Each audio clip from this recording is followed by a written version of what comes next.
Today on Blue 58, it is playoff time, and the Packers are finally set to welcome the Los Angeles Rams to Green Bay. Can the Packers take down one of the NFL's truly elite defenses? Can they keep another coach from the Shanahan tree from running all over the place?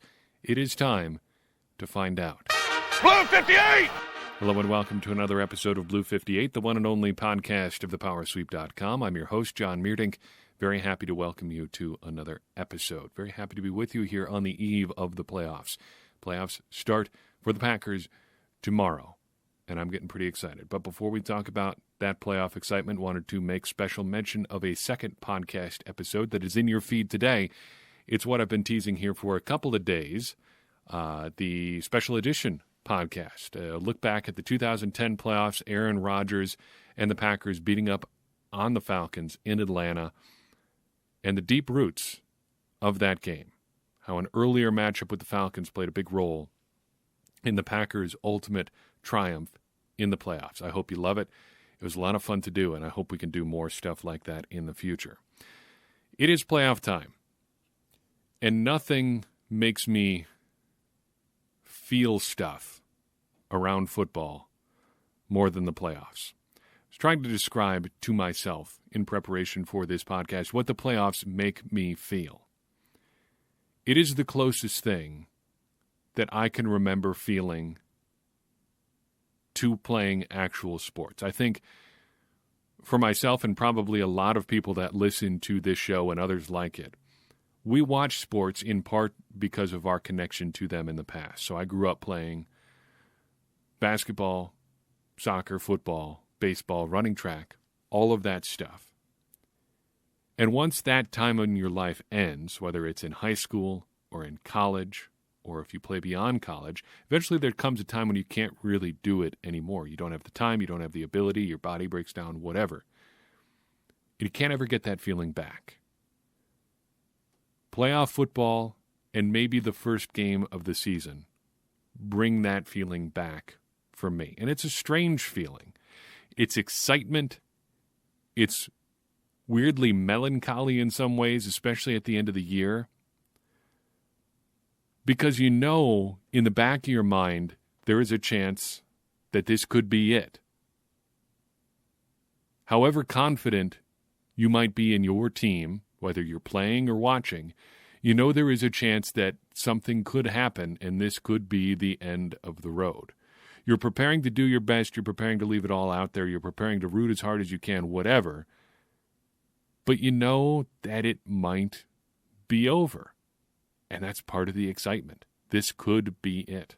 As I was preparing this episode today, the thought crossed my mind, this could be the last preview podcast of this season. This might be the last time we do this until September. And I'll say right now, I'm feeling fairly confident that it won't be. But we'll get to that in a little bit. The big news Packers-wise coming into this game is that Jared Veldheer is not going to be around. Signed by the Packers earlier this week, it appears he tested positive for COVID-19 on Tuesday, and now he is not going to be providing the Packers any depth on the offensive line. This is bad for a couple of reasons. Bad for that depth, and bad from a viewing perspective because we're not going to be able to see what that plan would have been. Would they have started him at left tackle? Who knows? Would he have ever gotten any reps there? Who knows? We may get to see him next week if the Packers win and if it turns out he doesn't have any symptoms and can do all the things that the COVID protocol requires that allows him to play. But for this weekend, he's out. But there's a part of this situation that makes me say, you know what? Good. This is the playoffs. Let's roll with the guys that got the Packers here. And if the Packers turn out to be one Jared Veldheer away from a Super Bowl, them's the breaks, I guess. Let's dance with the guys that brung us. Let's go with Billy Turner at left tackle and see what happens. I'm confident in this coaching staff to make those adjustments. They've done it before. They can do it again. But let's start on the other side of the ball. How will the Packers' defense match up against the Rams' offense? The Rams will be starting Jared Goff at quarterback this Saturday. I think that is good news for the Packers. I think there is a good chance that the Packers in general are going to roll with the late season running team game plan. So what we saw against the Titans and against the Bears. Load up against the run, maybe allow some shorter passes, but eventually he's going to have to beat you deep. And I think whatever you say about Jared Goff, and I don't even want to bother going into his regular season stats and all that. I think we know the book on Jared Goff pretty good by this point. Whatever you think of him, I like your chances if it comes down to Jared Goff beating the Packers secondary deep, repeatedly, in the cold, with a surgically repaired thumb. That just seems like a favorable matchup to the Packers. The Rams do have a strength, though, and it is their run game. They have one of the best running games in the NFL. Top 5 in the league by DVOA. Their run game is centered around two key components, as most running games are. Their good backs and their good offensive line. Fortunately, the Packers get a little bit of a break here. Darrell Henderson ended the season as the number 9 back in the league by defense-adjusted yards above replacement. That is good news for the Rams. The bad news for the Rams and the good news for the Packers is that he's currently on injured reserve. Cam Akers has been their starter over the last month, and I'm a big fan of his. He was a guy that we identified as a potential good fit for the Packers in the draft last spring. He's got 2 games of 130 or more yards on the ground over the past month, including one of more than 170. He's a good player, and if the Packers don't bottle him up, it could be a long day. The Rams also have a good offensive line, at least when it comes to run blocking. They are 7th in Football Outsiders adjusted line yards. They are 19th in run blocking win rate, according to ESPN. So where are the Rams vulnerable? I think the passing game is their vulnerability. We talked about Jared Goff already, and we talked about his turnovers on our Wednesday podcast. In every one of the Rams' losses this year, Goff has thrown at least one interception. He will give it away, especially if you can pressure him. What are the odds that the Packers can pressure him? I would say pretty good, especially up the middle. The Packers wire Zach Cruz pointed out this week that Rams center Austin Blythe gave up 29 pressures this season. That is the 3rd most at his position, according to Pro Football Focus. So I would expect a lot of pressure from Kenny Clark and a lot of rotations up the middle, featuring Zadarius Smith and even probably Rashawn Gary, too. Look for the Packers to attack the middle of the Rams' offensive line. There's an additional weakness here. The Rams are one of the worst teams in the league when it comes to converting second and long. So if you get them behind the sticks early, they do not recover very well. That's pretty much what you would expect from an offense that has a bit of a weak spot at quarterback. They run the ball well, but if you need to get chunks of yards, unless they're schemed wide open, it's not clear that Jared Goff can get that for you. I would encourage you to not sleep on Robert Woods. He is firmly the Rams' number 2 receiver behind Cooper Kupp. He has, so far this season, only one fewer explosive play than Kupp does. He also contributes in the run game. They will hand it to him pretty consistently. If Cooper Kupp plays, and if Jair Alexander is tasked with erasing Kupp, I would say Woods is probably the guy to watch. If Kupp eventually cannot go in this game, if his knee injury turns out to be too much for him to bear, I think that's another big plus in the Packers' favor, because I don't know how if the Rams have anybody else who can pick up the slack there in the passing game. What about the Packers' offense versus the Rams' defense? This is probably the real story of the game. How can the Packers move the ball against the Rams? Let's start with their weaknesses. Where are the Rams vulnerable? Play-action passing is really what it's going to be. In our Patreon links this week, link to an article by my Acme Packing Company colleague, Peter Bukowski, who dove deep on a nugget uncovered by Mina Kimes, that the Rams are not great against play-action. Rams are 24th in QBR against play-action this year, 22nd in yards per attempt, and 32nd in yards of separation in those scenarios. To translate, opposing teams' receivers can get wide open on play-action plays, and the Rams are giving up a lot of yardage and field position on those kinds of plays. As it turns out, the Packers are pretty good on play action. I think we've seen that a lot this year. So if the Packers are going to attack, that is where it should probably be.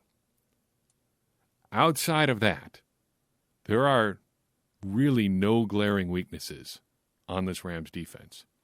They're first in scoring defense. They are fourth overall by DVOA, fourth in passing, third in rushing. Aaron Donald kills people in the middle. Leonard Floyd, the old bear, goes after him on the outside. And Jalen Ramsey, of course, is the oft-praised one-man no-fly zone. Outside of that crew, I would just like to direct your attention towards linebacker Micah Kiser. Not because he's particularly good, but because he is the second part of an interesting nugget we mentioned earlier this year. The Packers originally held the pick used to select Kiser. They traded it as part of the deal to select Oren Burks. The Packers have ended up playing against both parts of that deal this season. They traded those two picks to the Carolina Panthers. They played Ian Thomas with the Panthers earlier this year. He was the other pick that they traded. Just an interesting nugget that you should probably be aware of. Not that it means anything one way or another. I just think it's sort of interesting. Let's take a quick look at the advanced stats here, semi-advanced stats here. Production ratio and ball hawks. This should illustrate exactly how good the Rams defense is. Their top five in production ratio starts with Aaron Donald at 1.72. That's insane for an interior defensive lineman. Next up is Leonard Floyd at 1.34. They have achieved the kind of platonic ideal of two players being over 1.0. Right behind those two is Morgan Fox, the defensive lineman, at 0.875, Michael Brockers at 0.67, and Troy Reeder rounds out the top five at 0.5. Four guys at 0.67 or better, three above 0.8 or better, two above 1 or better. That is a darn good pass rush there. What about ball hawks? They do not suffer from the issue we have pointed out with several teams so far this year. Their defensive backs do a good job of getting their hands on the ball. Here is their top seven. Aaron Donald leads the way because he collects a lot of sacks. He's got 18.5 ball hawks so far this year. Darius Williams, a corner, is next at 18. Leonard Floyd next with 12.5. Then it's Jalen Ramsey with 10. Lineman Morgan Fox with 9. Then safety and corner John Johnson and Troy Hill with 9 apiece round out the top 7. This is a really good defense. Diving into the history books, let's take a look at the last time the Packers and Bears played. We've got to rewind to late October 2018. The Packers traveled to the Los Angeles Memorial Coliseum and fell to the Rams by a score of 29-27. Packers actually did a pretty good job against the Rams in this game. Kept Jared Goff mostly in check, under 300 yards and 3 touchdowns, though he did have a passer rating of 111 even. But generally, it was a pretty good effort by the Packers defense. This was kind of Jair Alexander's first big game. He was following Brandon Cooks all around all day, did a good job on him. Cooks ended up finishing with 3 catches for 74 yards. That sounds a lot better than it is. He had 8 targets. That means 5 passes, obviously, fell incomplete. Unfortunately, all of that goes by the boards because of what happened late in the fourth quarter. Rams score a field goal, and the Packers are set to take over with just about 2 minutes left. But Ty Montgomery decides to bring the ball out of the end zone, fumbles on the kick return, and that turns out to be his last play in Green Bay as he was traded the ensuing week, just ahead of the trade deadline. And I'm still not sure how Brian Gutekunst got anything for Ty Montgomery. So what's going to happen in this one? I said at the top I am feeling pretty confident here. Here's why. I think the Packers are going to win. I think there's a pretty good chance the Packers cover the spread of currently 6.5 points. I don't know if I'd go so far as to predict it will happen, but I feel like there's a pretty realistic chance that the Packers end up winning by double digits in this game. I think the Packers are strong where the Rams are weak. The Packers like to run play action. They like to put a lot of guys in motion. They like to throw to tight ends. They like to line Devontae Adams up in the slot. Those are all things that the Rams do not defend well. Wouldn't go so far as to say they're bad at it, but those are things that they are not strong at. I think the Rams are weak where the Packers are strong. The Packers, down the stretch this season, have done a better and better job against the run. More importantly, they have done a really good job of forcing quarterbacks with limited skill sets, not bad quarterbacks, limited quarterbacks, to beat them in particular ways. At home, in cooler weather, wouldn't say so far as to say cold, facing an opposing quarterback with a hand injury, I think that gives the Packers a significant leg up. I would look for the Packers to force the Rams to throw it as much as they can. I would look for them to move people around on offense a lot. I would look for them to put Devontae Adams in the slot and then just see where things go from there. Run a lot of play action. And I don't want to say hope for the best, but just execute and see what happens. Ultimately, this is going to come down to game plan. The Packers have access to all the same information that we have and more. They should be able to come up with a game plan that exploits the Rams' small but apparent weaknesses. If we can find this stuff, so can they. And I'm very interested to see if the Packers can exploit that. I think there is going to be a point where this game does tighten up a little bit. If the Packers can avoid that third quarter swoon, they'll be well on their way to a win. But I like their chances a lot. And I like their chances of potentially putting up a pretty big number on the Rams and advancing to the NFC Championship game. I predict a win on Saturday, and I expect we will get another full week of Packers talk heading into the NFC Championship game, and I'm excited for that. 92.8% of voters in our poll this week predict the Packers will win. That is not a season high by a long shot, but that is as confident as I can pretty much imagine Packers fans being heading into a playoff game. We're seeing bumps across the board pretty much for everybody. People have cooled on Mike Pettin a little bit. He is down to 19% approval rating after being all the way up to 39% last week. That is a little bit understandable in the heat of the moment. I guess it's easy to get excited, especially on an off week. Brian Gutekunst also trending up. He is over 90% approval for the first time this year. People are excited about this team. I hope you're excited about the season the Packers have had and about what they stand to accomplish over the next 2, potentially 3 games. I'm hopeful. I'm excited. Let's do a couple listener questions, and then I will send you off to your Friday. From Magic Hobo on our new Discord server. I didn't mention that up top. If you are a Patreon supporter, check out the Discord server. If you are not a Patreon supporter, you get access to our private Discord server where you get to enjoy Packers chats with everybody who has joined us there. I pop in from time to time throughout the day and just talk about what we're thinking about. And we also, it's an easy place to submit questions. So we've got 2 from the Discord today. So Magic Hobo asks, how do you think LaFleur's history with McVay plays a factor in this week's matchup?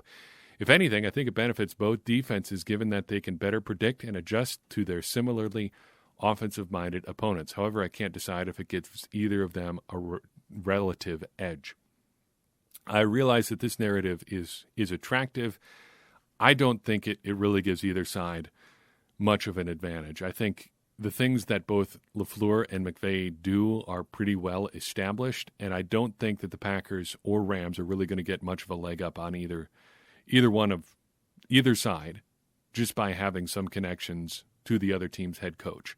I think it does make for a good story, and it is fun to look at how far both of them have come since they were on the Washington staff together. But I think looking for an edge here is probably more like ESPN narrative building than a real thing that you should be worried about.